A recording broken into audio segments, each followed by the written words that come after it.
कहलाता है? क्षैतिजीय सामाजिक गतिशीलता का अर्थ कैपिटल बी स्तरीकरण की किसी व्यवस्था में किसी व्यक्ति या समूह का समान स्तर में पद परिस्थिति में परिवर्तन को क्षैतिजीय गतिशीलता की संज्ञा दी जाती है। जैसे दिल्ली के किसी इंजीनियर का मुंबई के किसी कंपनी में मैनेजर बन जाना चलेगा। क्षैतिजीय सामाजिक गतिशीलता के लक्षण में क्या लिखोगे? इसमें समान स्तर में परिवर्तन होता है, ठीक है। केवल पद या परिस्थिति में परिवर्तन होता है, स्तर में परिवर्तन नहीं होता, स्तर सेम का सेम बना रहता है। दूसरा, अलग अलग समाजों में एवं कानून में परिवर्तन की दर। आधुनिक समाजों में क्षैतिजीय गतिशीलता में परिवर्तन की दर कम है या ज्यादा है? जल्दी बोलो, ज्यादा है यार। आधुनिक समाज में सामाजिक गतिशीलता की दर ज्यादा है तो लंबवत और क्षैतिजीय दोनों की दर ज्यादा है। और भी हमने लिखा है, ध्यान दो कि वैश्वीकरण की प्रक्रिया ने क्षैतिजीय गतिशीलता की दर को अभी दिखाया था ना, मैं ध्यान दिलाया था ना। क्लियर है?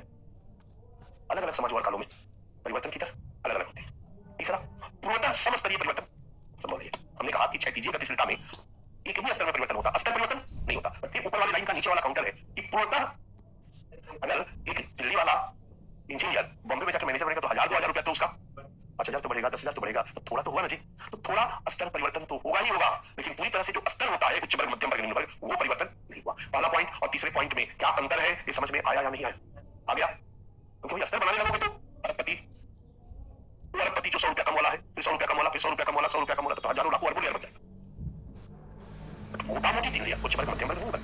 और निम्न वर्ग से अगर उच्च वर्ग में चला गया, मध्यम वर्ग में चला गया, ये लंबवत गतिशीलता। लेकिन अगर 2-4-10-20 रुपया, 50 रुपया का अंतर हुआ, थोड़ा बहुत स्तर परिवर्तन हुआ, लेकिन मोटा मोटी वाले स्तरीकरण में उसी स्तर में रहा, यानी निम्न वर्ग का है तो निम्न स्तर में ही रहा। पान का दुकान था, चाय का दुकान खोल दिया, वहां कमाई थोड़ी बढ़ गई, लेकिन वो दुकानदार ही रहा, छोटे स्तर में ही रहा। इंजीनियर था, मैनेजर बन गया, एक कंपनी को छोड़ के दूसरी कंपनी में चला गया, 10-20 हजार का पैकेज बढ़ गया, थोड़ा बहुत स्तर परिवर्तन हुआ, लेकिन मोटे तौर पर मिडिल क्लास का ही, मध्यम वर्ग का ही सदस्य रहा। क्षैतिजीय गतिशीलता कहलाएगा, लेकिन पूर्णतः समस्तरीय क्षैतिजीय गतिशीलता संभव। क्लियर? क्षैतिजीय गतिशीलता सी या डी? क्षैतिजीय सामाजिक गतिशीलता के टाइप। अब क्षैतिजीय के भी टाइप अभी तक मैंने आपको नहीं बताया था, लेकिन उदाहरण में समझा दिया था। क्षैतिजीय गतिशीलता को भी कुछ लोगों ने, मैंने पहले एक हिंट आपको बताया था कि जो लंबवत में न आए सब।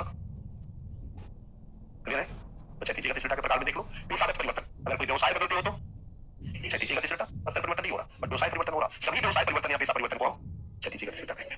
नागरिकता में परिवर्तन, अगर किसी देश की नागरिकता छोड़कर दूसरे देश में चले जाते हो, वहां की नागरिकता ग्रहण कर लेते हो, इसको क्षैतिजीय में ही रखते हैं। ये बात है कि थोड़ा बहुत बदल जाता है। एक इंडियन, एक बांग्लादेशी को अमेरिका की नागरिकता मिल जाती है, उस वक्त नहीं होगा,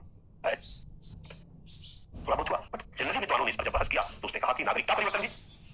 अब कोई कांग्रेस को छोड़ के इस समय बीजेपी में चला जाए और बीजेपी सत्ता में, तो थोड़ा बहुत ऊपर उठा मुझे, लेकिन ये बहुत मेजर नहीं माना जाएगा। इसलिए नागरिकता परिवर्तन भी क्षैतिजीय गतिशीलता में रखा जाता है। राजनीतिक दल में परिवर्तन भी क्षैतिजीय गतिशीलता में रखा जाता है। भूभाग में परिवर्तन, दिल्ली से बॉम्बे चला गया नौकरी करने के लिए, क्षैतिजीय गतिशीलता में ही रखा जाता है। और धर्म परिवर्तन भी क्षैतिजीय गतिशीलता में ही रखा जाता है। और जाति परिवर्तन, वर्टिकल, शूद्र से ब्राह्मण बनोगे तो क्या होगा? वर्टिकल होगा ना, ध्यान दो, क्योंकि धर्म में हायरार्की नहीं होती है और जाति में हायरार्की उसका लक्षण है। इसलिए मराठों ने शूद्र से अपने को क्षत्रिय के रूप में स्थापित कर लिया, लंबवत। बोलो, शूद्र से क्षत्रिय बन गए। और पुंगियों ने शूद्र से अपने को क्षत्रिय में स्थापित किया, लंबवत। क्लियर हुआ? कंफ्यूजन नहीं होने का। डन? होता क्या है ना कि लिखते हम सब आते, लेकिन अलग अलग समझ वाले लोग अपना आंसर अलग अलग। क्लियर है?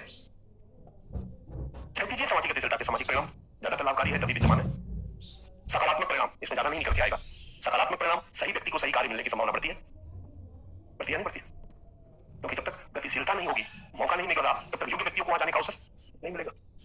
गतिशीलता जाने दोगे तब ना। ये इंजीनियर यहाँ बैठा है, योग्य है, लेकिन इसकी जरूरत मद्रास की एक कंपनी में, वो बहुत वहां पर योग्य लोग यहाँ जाएगा तो वहां पर पहुंचेगा। जहाँ गतिशीलता की दर ज्यादा होगी, जहाँ ज्यादा इधर से उधर आने वाला मौका होगा, वहाँ योग्य व्यक्तियों को बेहतरीन काम मिलने का अवसर भी ज्यादा होगा। तो सही व्यक्ति को सही कार्य मिलने की संभावना बढ़ती है। और दूसरा नकारात्मक परिणाम है पारिवारिक विघटन और एकाकी परिवार का उद्भव होता है। हमारे भारतीय समाजशास्त्रियों ने क्षैतिजीय गतिशीलता के उच्च दर को पारिवारिक विघटन का एक कारण,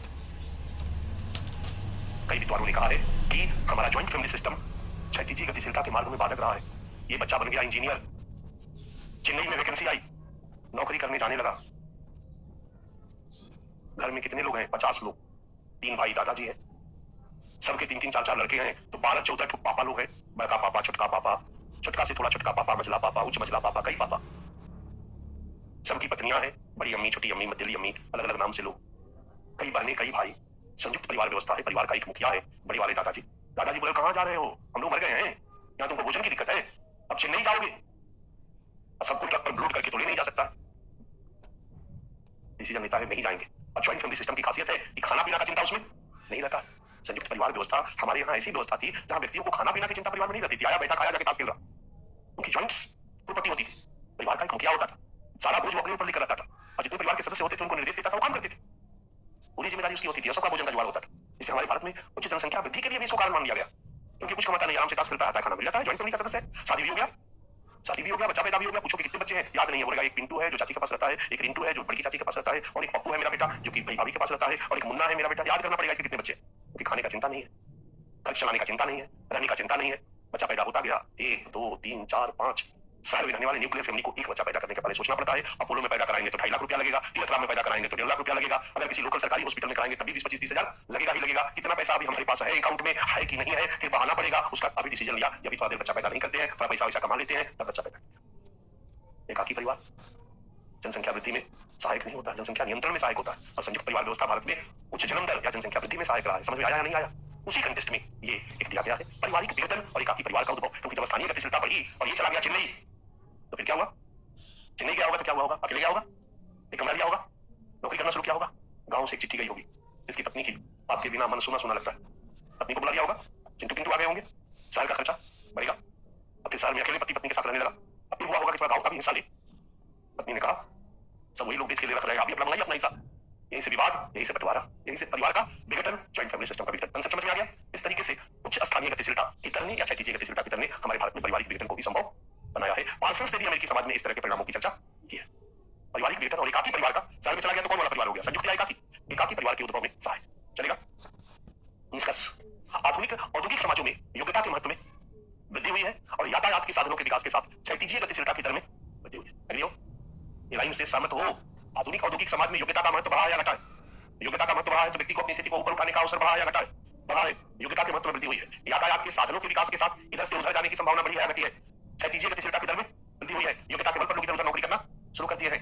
योग्यता के विकास ने लंबवत गतिशीलता को भी बढ़ाया है, क्षैतिजीय गतिशीलता को भी बढ़ाया। तो वैश्वीकरण की प्रक्रिया द्वारा यह दर और तीव्र हुई है। वैश्वीकरण के बारे में हमने पीछे चर्चा करी है।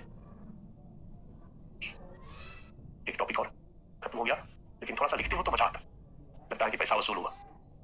हेडिंग डालो, नीचे लिख दो पीडीएफ नोट्स, हेडिंग डालो, नीचे लिख दो पीडीएफ नोट्स, तो मजा नहीं आता। तो बीच बीच में हम आपकी भावनाओं का कद्र करते रहेंगे और लिखवाते रहेंगे। अगला टॉपिक, इसका लास्ट हम लोग कल करते, कल नहीं नेक्स्ट क्लास में करते हैं, आज रहने देते हैं क्योंकि आज ज्यादा दिमाग में घुसेगा। थक गए होगे, है ना?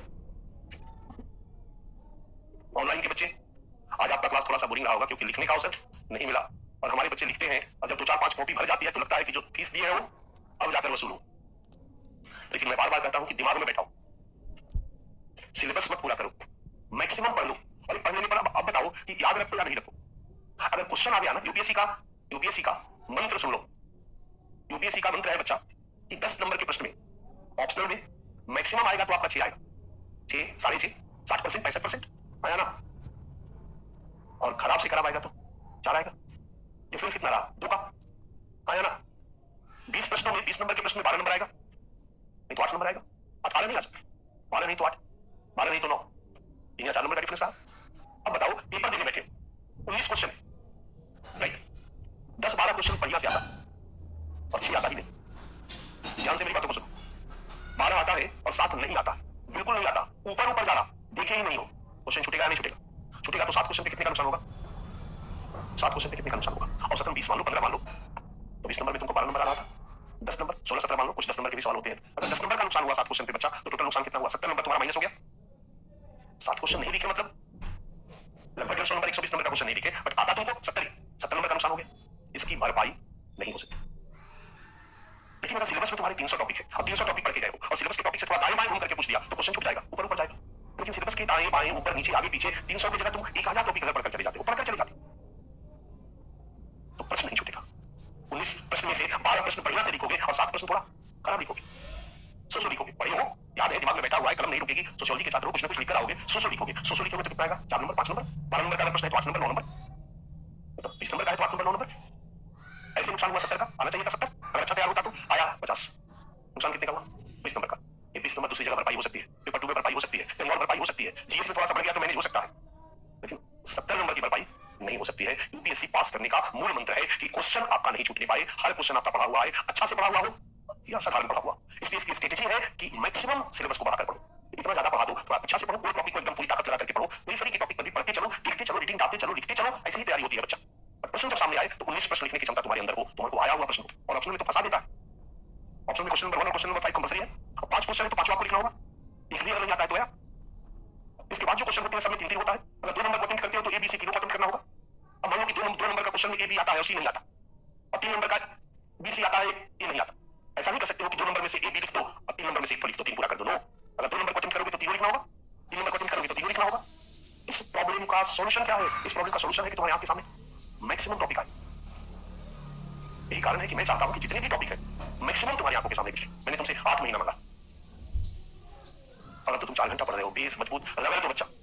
इस मुखर्जी नगर दिल्ली में आज के डेट में मैं अपनी तारीफ नहीं कर रहा हूं, लेकिन सभी जगह प्रोफेशनल शिक्षक ज्यादा है तो सिलेबस पूरा करेंगे, जान देने का किसी को कोई मतलब नहीं है। अच्छा बुरा जो भी कहो, मैं ऐसा मिला हूं जो तुम्हारे साथ 8 महीने मेहनत करने के लिए तैयार हूं। जब मैं तैयार हूं बच्चा तो तुमको नहीं भागना चाहिए। कुछ भी लोगे नहीं मिलेगा, नहीं कोई मिलेगा। जाओ, कोचिंग चलेगा, प्रॉपर टाइम से कोचिंग चलेगा, एकदम टाइम से चलेगा, टाइम से खत्म होगा, टाइम से सिलेबस खत्म होगा, खुशी खुशी जाओ। ऐसे तो सारे पास हो गए, सारे का सिलेबस खत्म हो गया, सारी कोचिंग कर चुके हैं। रिजल्ट कहां है? सिलेबस पूरा करने से रिजल्ट नहीं होगा, सिलेबस को कई गुना बढ़ाकर पढ़ने से रिजल्ट होगा। आज के डेट में हिंदी बैकग्राउंड के बच्चों के लिए जीएस का क्लास कम से कम 24 महीने का होना चाहिए, कम से कम 24 महीने का होना चाहिए। नहीं तो 3 साल से कम में तो तैयार हो ही नहीं सकता। या तो फिर 5 आवर्स का क्लास रखे और तब जाकर लगभग 18-20 महीने में खत्म करेगा, तब जाकर जीएस प्रॉपर्ली खत्म होगा। अगर 24 महीना 5 घंटे का क्लास बच्चा पढ़ लेना, तब वो जीएस में जाएगा तो उसको सब क्वेश्चन आता रहेगा। पेपर देखने के बाद उसको लगेगा कि सारा क्वेश्चन हमें आता है, कुछ कमजोर आएगा, कुछ अच्छा आएगा।